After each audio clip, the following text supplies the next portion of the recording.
Eh, ¿Quieren que juegue un ratito?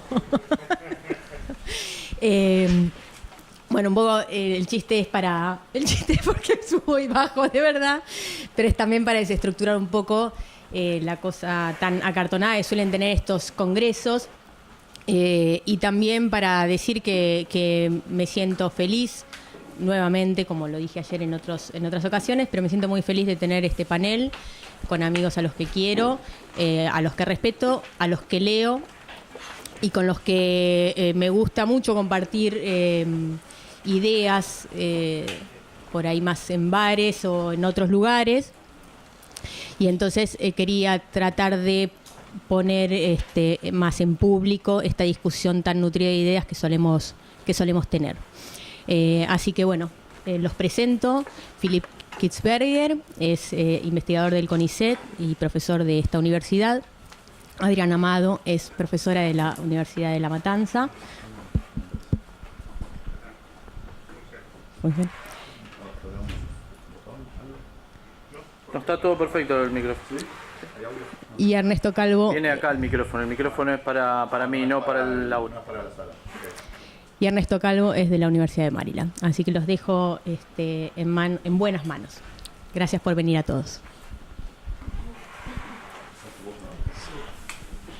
Gracias. Así que hay que hablar con micrófono, pero fuerte porque no suena por parlante. Así que bueno, intentaremos... así que bueno, interesante las sillas. Buenísimo. Bueno, las redes sociales estos últimos años han estado un tanto explosivas. En Estados Unidos se parece un poco a la Argentina de hace un año y medio, dos, más que a la Argentina de ahora. Así que está interesante. Primero, gracias a la invitación y la organización del panel. Tengo un colega que dice que es politólogo por adopción y geógrafo por entrenamiento, y en este caso supongo que yo sería politólogo por formación y comunicólogo por adopción últimamente.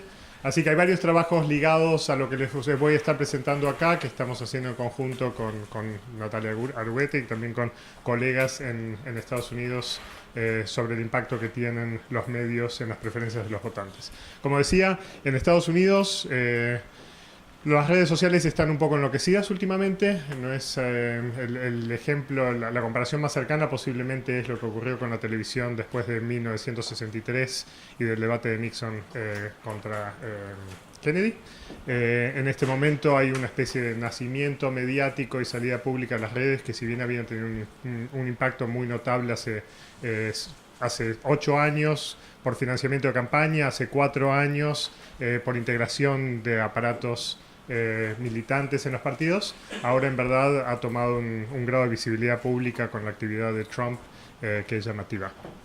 Las redes sociales en Estados Unidos, como en casi toda América Latina, estamos viendo redes sociales similares en México, estamos viendo los mismos tipos de redes en Brasil, en Estados Unidos. Están muy bien definidas, y eso quiere decir que cuando la gente interactúa forma redes que son muy estables, que son muy informativas y en las cuales podemos ver gobierno, oposición, distintas áreas de la política doméstica de Argentina, de Estados Unidos, de todos los países, que nos producen imágenes nítidas de la política local, ¿no? Entonces, esta de arriba, por ejemplo, es durante el ban, la salida del ban a los inmigrantes y la respuesta de movilizaciones contra el ban de Trump. Tiene un efecto mediático enorme y se produce, si ustedes ven arriba, dos comunidades, una que es Trump, que es oficialista, otra opositora que es más vasta porque junta a todos los distintos pedazos de la oposición y no solamente a los demócratas. Y una de las grandes discusiones que hay siempre con las redes sociales es si esto que estamos viendo como definición es algo que está cambiando las preferencias de la gente y que refleja las posiciones tal como se van adaptando a la nueva información, o si esas están cosificadas, son simplemente redes que son estables, no tienen que ver con cambio de actitudes ni de preferencias, y por tanto todo lo que uno está viendo es en algún sentido un espejismo. Entonces, lo que iba a comentar hoy es cómo en este momento en el cual está definiéndose una lucha política muy intensa a través de las redes sociales en Estados Unidos, como hay ciertas áreas en las cuales vemos que las redes sociales sí influencian las preferencias y no solamente transmiten posiciones que ya, digamos, reflejan lo que la gente ya pensaba cuando entraba en ellas. Sabemos que las redes sociales, para los que vienen trabajando hace un tiempo, uno tiene amistades, uno tiene gente que sigue, ¿no? Que es seguido, tiene conexiones que son muy estables y que cuando las mapeamos es como si fuera un cerebro. Y la gente no cambia mucho de conexiones, no cambia mucho de amigos, con lo cual las redes se parecen siempre a sí mismas. Si yo tomo una crisis social hoy, si lo tomo dentro de 2 semanas, lo tomo dentro de un mes, lo que vamos a notar es que las redes cada vez que yo hago una toma son bastante similares. En ese sentido, las redes son como un cerebro, más o menos estable, que lo que hace es activar distintas regiones de acuerdo al tipo de crisis política o de acuerdo al tipo de información que uno está colectando. Entonces, esta misma red, que es la de Trump, cuando por ejemplo tenemos, ¿cómo se llama? MAGA, ¿no? Que es este de acá abajo, que es Make America Great, que es la de Trump, que se activa el área de Trump. Cuando por ejemplo tenemos, acá no se llega casi a leer, Muslim Ban, que es este de acá, está mucho más activada la oposición, por ejemplo, pero después el P2, Resistance, hay algunos en los cuales se activa siempre lo que sería la oposición. El gobierno, al igual que le pasa a todos los gobiernos en todos lados, tiene más dificultades para crecer. Entonces, siempre que vemos estas redes, notamos que la oposición tiende a ser grande, el gobierno tiende a ser chica. Cuando uno veía a Nisman, el gobierno era chico, la oposición era grande, cambia el gobierno, tenemos ahora al kirchnerismo en la oposición, y cuando tenemos tarifazo, la oposición es grande y el gobierno es chico, ¿no? Porque es difícil ser gobierno en casi todos estos lugares. La pregunta que teníamos, que es lo que le voy a mostrar, es si esto que estamos viendo refleja cambio de actitudes cuando uno entra a la red, o es una burbuja en la cual la información que circula es distinta y por lo tanto la gente recibe información que es consistente, no cambia de opinión y simplemente estamos mapeando lo que ya sabíamos de antemano, que son conexiones fuertes entre la gente. Distintos tipos de hashtags o cuentas o links o todo lo que metemos en la red activa distintas regiones, y una de las partes, yo creo, atractiva de estos trabajos es justamente ver qué partes de la red se están activando con qué tipo de problemas políticos. Entonces, para esto hay que tomar en cuenta que las redes sociales, al igual que cuando uno vota, están transmitiendo información y hay efectos de asimilación y de contraste enormes. Asimilación, para los que no están familiarizados, quiere decir que yo ubico en el espacio ideológico o en la dimensión que yo estoy trabajando las cosas que me gustan genéricamente mucho más cerca de lo que están, y las que no me gustan, si se contrastan, quedan mucho más lejos de los que están. Entonces, cuando por ejemplo tenemos acá dónde se ubica la gente de izquierda a derecha, ¿no? Allá es la izquierda, acá la derecha, es la izquierda, allá la derecha, esto es el individuo y aquellos donde lo ponen Trump. Y esto es Hillary y donde la ponen Joe y donde la ponen a Hillary Clinton. Entonces le preguntamos a todos dónde se ubica usted ideológicamente de izquierda a derecha, dónde ubica Hillary Clinton de izquierda a derecha, dónde ubica Trump de izquierda a derecha. La gente que vota por Trump, ven la línea hacia arriba, eso quiere decir que la gente de la izquierda lo ve más a la izquierda Trump que lo que está Trump, y la gente que está a la derecha lo ve más a la derecha. Y en la línea azul con Clinton pasa lo mismo, la gente que está a la izquierda ve a Clinton como si fuera de centro izquierda, y la gente que está a la derecha ve a Clinton como si fuera de derecha. Y los que no están votándola o que están en el otro terreno pasa lo opuesto. Los que están a la derecha, a los que están a la izquierda la ven a la derecha, y los que están a la derecha la ven a la izquierda. ¿Sí? Esto yo hacía el chiste hace muchos años, el radicalismo, todos los que estaban a la izquierda lo venían a la derecha, todos los que estaban a la derecha lo venían a la izquierda. En una época en la cual el contraste del radicalismo era enorme porque veníamos de la crisis. Y el peronismo, los que estaban a la izquierda lo venían a la izquierda, los que estaban a la derecha, con lo cual el peronismo estaba siempre al lado nuestro. Eso no es efecto de dónde se ubican los partidos, sino asimilación y contraste. Entonces, con las redes sociales, la pregunta es si están alterando esta asimilación y contraste, o sea, si empujan al partido que no quieren más lejos y al que quieren más cerca, y entonces la polarización implica que yo veo los partidos más lejos, aun si los partidos no están moviéndose en el espacio. Cuando yo estoy, por ejemplo, a la izquierda y percibo que Obama está a la izquierda y hay asimilación, si Obama se mueve hacia la derecha, no noto el cambio. Entonces, de acuerdo a la asimilación atrae de tal modo que evita que haya disonancia cognitiva y evita que el candidato que se mueva hacia la derecha lo perciba como si realmente estuviera a la derecha. Entonces lo que estábamos tratando de hacer es ver en qué medida distintos tipos de información están afectando las percepciones de distancia ideológica. Imaginen que tenemos, por ejemplo, a Hillary Clinton en 2 y a Trump en 6 en promedio. Eso incluye los que están asimilados y contrastados. Entonces la distancia entre ellos es, por ejemplo, 3 a 4 puntos. Sabemos, sin embargo, que como un lente convexo, la gente que está a la izquierda percibe más polarización, ¿no? Y la gente que está a la derecha percibe más polarización y los que van en el medio perciben menos. Esto es el efecto de que yo estoy asimilado en la izquierda y lo acerco y estoy empujando más rápidamente al que está lejos, con lo cual esto es como si fueran cuellos de botella de anteojos. Cuando estamos a la izquierda o a la derecha, las distancias ideológicas entre los candidatos se ven más fuertes. Y esto lo van a notar en general en la mayor parte del mundo. Pero cuando uno introduce información, ¿no? Hace que esas distancias cambie la percepción de cuán cerca o lejos vean los candidatos. Entonces lo que estábamos haciendo acá es, bueno, tenemos por ejemplo candidatos que están a la izquierda y a la derecha, pero los exponemos a información como por ejemplo tweets, que tweets son agresivos. Y vemos en qué medida cuando uno percibe el tweet cambia de ideología. ¿Por qué? Porque el problema que tenemos en las redes sociales es que todo lo que estamos observando no sabemos si es cambio de actitud o no. Entonces al poder insertar información y ver cómo reaccionan, lo que tratamos de ver es si están cambiando de opinión o no.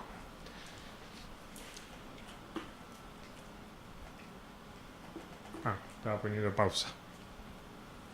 En Estados Unidos tenemos varias características interesantes para empezar. ¿Cómo vamos de tiempo que no estoy?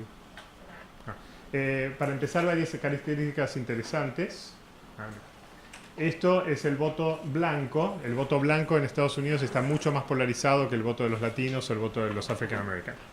Este es el voto por edad y sabemos que los que nacieron en el año 40, 45, 50, etcétera, mucho más polarizados. Arriba quiere decir veo a los partidos más lejos entre sí, abajo los veo más cerca. Entonces sabemos que en el voto de Trump, por ejemplo, que es un voto más viejo, que es un voto más blanco, es un voto que también percibe los partidos como mucho más alejados entre sí. Perciben a Hillary Clinton mucho más cerca del 1. De hecho, uno de los problemas de la encuesta es que Hillary estaba vista tan a la izquierda que hay un techo en cuanto podemos ver la simulación de contraste, pues están empujándola contra la pared. En cambio, entre los demócratas el efecto era más moderado. Sabemos que en el voto African American, en el voto latino, el nivel de polarización es menor, en el asiático también, estos son otros grupos. Entonces esto, conforme nos vamos moviendo hacia mayorías, estamos viendo el nivel de polarización aumentar y cuando nos estamos moviendo hacia mayores edades, estábamos viendo mayor polarización. Hicimos un par de experimentos. El primero fue, dividimos en un experimento de encuesta. Un tercio de los encuestados aleatoriamente recibía este tweet en el cual Hillary Clinton decía Donald Trump agresivamente disrespects a más de la mitad de la población de este país, con una foto muy agresiva de Trump. Este era un tweet de Hillary que tuvo mucho impacto. Pusimos a otro tercio de la encuesta que recibía un tweet de Hillary en el cual atacaba muy agresivamente a Trump. Era importante que los dos tweets no tienen contenido de política pública. Uno acusaba a Trump de ser un acosador sexual y el otro acusaba a Hillary de ser una ladrona. ¿Por qué no queríamos que hubiera contenido de política? Porque si hay contenido de política, el cambio en el espacio puede ser por la información de política pública y no por el cambio en valence, en capacidad que viene de usar tweets que son personales. Y el tercer grupo quedaba como base, en este caso, como para ver cuál era el efecto de la exposición. Justamente porque uno sabe que en Twitter toda la gente está en una comunidad, recibe una información, la gente está en otra comunidad, recibe otra información, y que lo que acá necesitamos es saber en qué medida, si uno expone a la gente aleatoriamente, uno tiene efecto. Siempre me equivoco. Un par de resultados son interesantes. Primero, la gente a la cual exponíamos al tweet veía los partidos más lejos efectivamente. El crecimiento, pueden verlo acá, es de cerca de 3.3 a 3.5, 3.3 a 3.4, 3.5. Es estadísticamente significativo y eso quiere decir que había un aumento en la polarización de cerca del 10%, y esto sin tomar en cuenta que estamos contra la pared de Hillary, porque Hillary ya no la podía empujar mucho más a la izquierda para los republicanos. O sea que al margen de que en Twitter estén polarizados y haya grupos que están muy bien definidos y que la información que reciben es distinta, sí tenemos que cuando exponemos a Twitter, lo que hacía era activar afectivamente, en particular afecto efectos negativos y empujar a los partidos políticos hacia afuera, no por cambios en las percepciones de donde se ubican en términos de política pública, sino porque esto va a través de asimilación y contraste, o sea que distorsiona más los anteojos con los cuales estamos viendo a los candidatos. Entonces, si bien en las redes sociales tenemos grupos que son conservadores y que son progresistas o que son republicanos, que son democráticas, etcétera, es cierto también que la información que se está ingresando está activando negativamente y trabajando a nivel de asimilación y contraste. No encontramos evidencia de que la gente cambie de opinión, pero sí encontramos evidencia de que la gente es activada y al hacerlo distorsiona los lentes con los que está mirando. Lo otro que era interesante es que pensamos que los demócratas iban a presionar, exponer a demócratas el tweet de Hillary iba a tener poco efecto y exponerlo al Trump mucho efecto, y que exponer a los republicanos al Trump de Hillary iba a tener mucho efecto y que hacerlo con el de Trump no. Porque la presunción es que iba a empujar más por contraste que por asimilación, o sea que iba a empujar más a la gente de no quiero que a la que quiera. Una cosa interesante es que en verdad no encontramos eso. Exponer tanto demócratas como republicanos a cualquiera de los tweets activó exactamente lo mismo y aumentó la polarización. Con lo cual la activación del tweet no tenía en este caso que ver con el contenido de tweet y con la disonancia cognitiva de ese contenido, sino que tenía que ver con el cambio afectivo, que también lo medimos por latencia, por cuánto tiempo tardaban en contestar. En función de eso hicimos otro experimento ligeramente distinto que también incorporaba los medios de comunicación, como si usáramos Clarín, Nación, etc. Y lo que hacíamos era expusimos un tercio de la muestra a un tweet de AP, otro de Fox News y otro del New York Times, los tres describiendo el mismo fenómeno, pero en este caso lo que medíamos era cuánto tiempo la gente miraba el tweet. Entonces lo que queríamos saber era saber si el dosaje, cuánta exposición tenemos a esa información, está aumentando la distancia ideológica entre los partidos. Y lo que encontrábamos en este es, efectivamente, que hay un efecto de dosaje en el cual cuanto más tiempo estás expuesto al tweet y más tiempo estabas leyéndolo, más aumentaba la distancia percibida entre los partidos, pero que el efecto era más pronunciado para los independientes, era menos pronunciado para los republicanos que ven que están muy cerca del techo ya, hay muy poco que pueden subir, y menos pronunciado también para los demócratas que eran más estables. También notamos que en el caso de AP y en el caso de Fox News y el New York Times, el aumento de polarización con la exposición fue similar. Que eso también estábamos esperando que esa exposición variara y que, por ejemplo, New York Times y que Fox produjeran un aumento en la polarización más alto, y lo que terminamos encontrando es que en verdad AP también tenía un efecto muy grande, así como habíamos visto en los independientes. Esto lo que nos dice es que cuando uno piensa la información en las redes sociales, tenemos dos problemas teóricos que hay que distinguir y que requieren que nosotros agreguemos todo el tiempo información en las redes para ver cómo estas redes reaccionan. Necesitamos, por un lado, no solamente saber que hay una burbuja informativa y que la gente que recibe una información en la burbuja cambia o no cambia su posición respecto de su propia comunidad de origen, pero también necesitamos saber cómo están procesando información que no es cognitivamente consonante o que es información a la cual no hubieran sido expuestos. Cuando nosotros observamos estos mismos tres tweets que ustedes están viendo acá, son tres tweets que los tenemos en la data real. Estos son tweets del ban, que nosotros lo que hicimos fue, una vez que teníamos toda la data del ban, que teníamos cerca de 8 millones de tweets, tomamos los tweets que tenían más retuiteo y que eran más visibles y que habían tenido mayor impacto, elegimos aquellos que estaban trabajando en el mismo tema, en este caso Yates, y entonces sabemos cuánto tiempo estaban tardando en retuitearlo, cuánto tiempo lo estaban liking, cuánto estaba recibiendo la comunidad, y podíamos comparar eso con los tiempos de exposición que teníamos a nivel experimental. Cuando uno ve el tweet del New York Times o de Fox o de News o de AP, uno va a notar que casi no hay tweets que cambien de comunidad. Que eso lo hemos medido, por supuesto, en redes sociales muy a menudo. Sabemos que lo que una comunidad está informando y retuiteando y compartiendo no cruza a la otra comunidad, y que se producen estas burbujas no solamente porque las comunidades son distintas, sino que la información que producen es localmente distinta. Cuando veíamos estos tweets, la tasa de retuiteo, por ejemplo, del New York Times en la comunidad de los conservadores era por debajo del 5%. Eso quiere decir que casi no había presencia del artículo del New York Times en la comunidad de Trump. Y casi no había presencia del artículo de Fox News en la comunidad de los demócratas. Sin embargo, cuando nosotros ponemos la información y podemos controlar por demócratas, republicanos e independientes en la data, lo que vemos es que la tasa de retuiteo del New York Times es cerca del 15%, o sea que es 3 veces más alta que la que estamos observando dentro de la burbuja. ¿Esto qué quiere decir? que estamos viendo los dos efectos que uno espera. Es cierto que hay burbujas informativas, es cierto que en esas burbujas informativas la información que vuelve es cognitivamente consistente y no disonante. Es cierto que eso domina las percepciones de los individuos. No es cierto que eso no tiene efecto en el contenido de las posiciones que la gente cree, pero sí en la activación, el grado de negatividad, el grado de percepción de polarización. Y también estamos viendo que cuando uno puede, como si uno dijera, democratizar la data y hacer que esas comunidades compartan la data, la tasa de retuiteo de información y la tasa de engagement con la otra comunidad es considerablemente más alta que la que estamos viendo. Es importante trabajar este tipo de experimentos a nuestro juicio porque todo lo que tenemos en las redes sociales que distinguir son cosas que no podemos ver solamente en las redes sociales, ¿no? El viejo dicho de no sé quién descubrió el agua pero no fue un pez. Toda la variabilidad que necesitamos para saber si estas redes sociales están produciendo cambios de actitud o simplemente están transmitiendo percepciones y posiciones de la gente que ya están tomadas. No podemos testearlo solamente con la data de redes. Necesitamos incorporar data ya sea experimental o intervenir en las redes de modo tal de producir estos cambios de información. ¿Esos son 5 minutos? En realidad yo ya estoy terminando, así que... Así que bueno, el siguiente experimento que estamos realizando justamente vuelve a hacer esto mismo que estamos haciendo en el caso de Estados Unidos, pero en el caso de Argentina. Y tenemos entonces una selección de tweets del caso de 2x1 y del caso de Tarifazo que estamos incorporando para tratar de medir exactamente las mismas relaciones. Así que en verdad la próxima iteración de esta, con suerte, va a ser no solamente sobre los efectos que estamos viendo en el caso de la red de Estados Unidos, sino también en el caso de Argentina. Dado que esto es una mesa sobre populismo y redes en Estados Unidos, claramente esto que estoy diciendo está explicando cómo está pasando la transmisión de información, pero mucho no está hablando sobre populismo.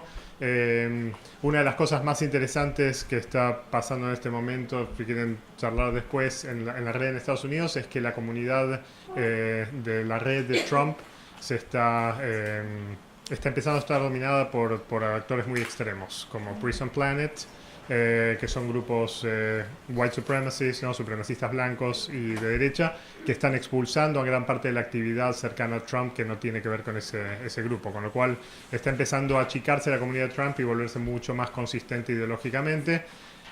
Va a pasar lo mismo que con esto, la pregunta de si los contenidos que empezamos a ver son porque ya hemos llegado al punto en el cual lo que estamos viendo ahí es supremacismo blanco, está expresado y no hay cambio de opinión, o si realmente tenemos cambio de opinión. Tengo varios resultados interesantes, si quieren, sobre activación de enojo, ¿no?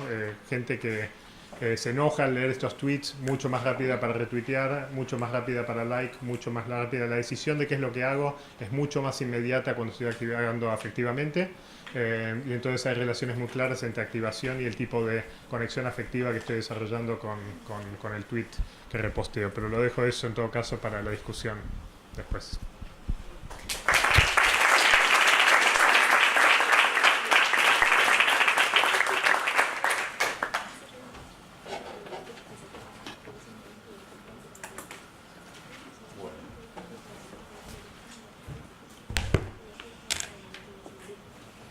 Bueno, lo mío... perdón, tengo que hablar con él. Voy a ver si hablo sentado. Bueno, lo mío al lado de Ernesto va a ser muy old school. Para empezar no tengo ni siquiera un PowerPoint. Así que al lado de la sofisticación de lo que mostró Ernesto, bueno, va a contrastar. Bueno, yo voy a hablar un poco más de populismo. Bueno,